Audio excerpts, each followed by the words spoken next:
in Paris of 1947, you're at a party, and there's a guy named Ernest Hemingway there, and you start talking about boxing.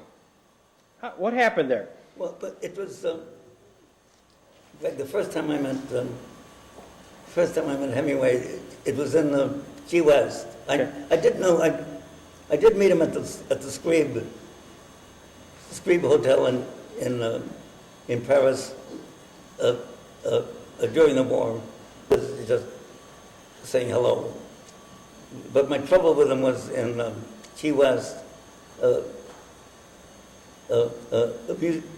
mutual friend of ours, Toby Bruce, sort of his secretary, Man Friday, and a very good friend of mine was giving a party for Ernest.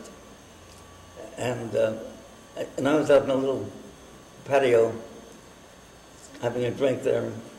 First, and he was in shorts, not shorts exactly. It looked like blue jeans that had been ripped apart. He was wearing the upper part of it.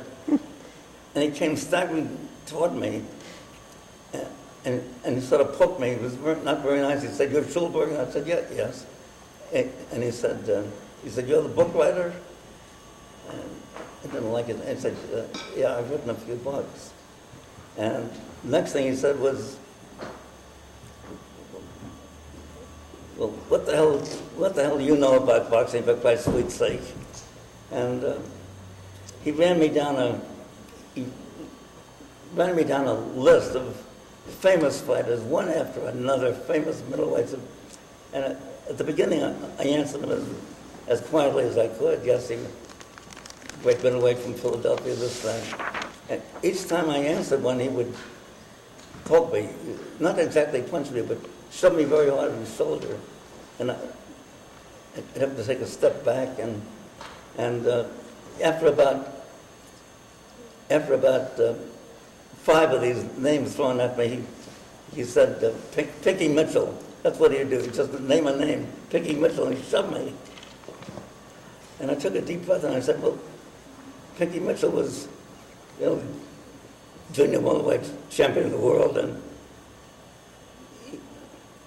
the brother of Richie Mitchell who had the great fight with Benny Leonard, and he came out to fight our fighter. We thought of him like that, Wesley Callahan, who in spite of his name was a local Jewish heavyweight, welterweight, Morris Shearer." And I said, "In that fight, Mushy won, and won the title, and he was a friend of our family, and Mushy gave me the gloves that he won with, and I had them on a wall over my bed." Instead of finally saying, "Well, I guess you did know him and know something about boxing," he went right on. He pushed me harder and said, and balked at me. He said, he didn't react to that at all. He said, "Pete Latzo." Just he yelled it at me like that and shoved me against the wall. He was an unbelievable bully. And so I tried to be patient. And I said, Pete Latzo. I said, "Ernest, I don't think you realize this, but every one of these fighters is like a Hall of Fame fighter. These are all Leo Lomsky, and these are famous fighters." And Pete Latzo beat Mickey Walker, famous fighter from Scranton, Pennsylvania, excellent fighter. And I said, after he retired, he went back to Scranton and is now an organizer for the Teamsters Union. And then I pushed him a little, not as hard as he pushed me, I pushed him a little bit. And I said, "And if you're so interested in Pete Latzo, why don't you go up and see him?" And he wheeled and walked away and went back in the house. And I was leaning against the wall. I still remember it. I leaned against the wall, seething. I was so, God, this great fighter, this great man, behaving like an idiot, really.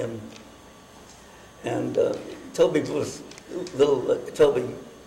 He came back with a Bloody Mary for me, and he said, "Papa's in the kitchen, And Papa says he likes you.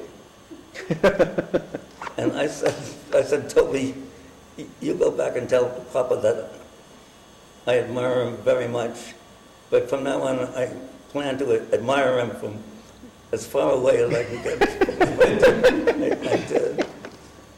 That was pretty much, the Hemingway stories go on, but that's just one of many, many.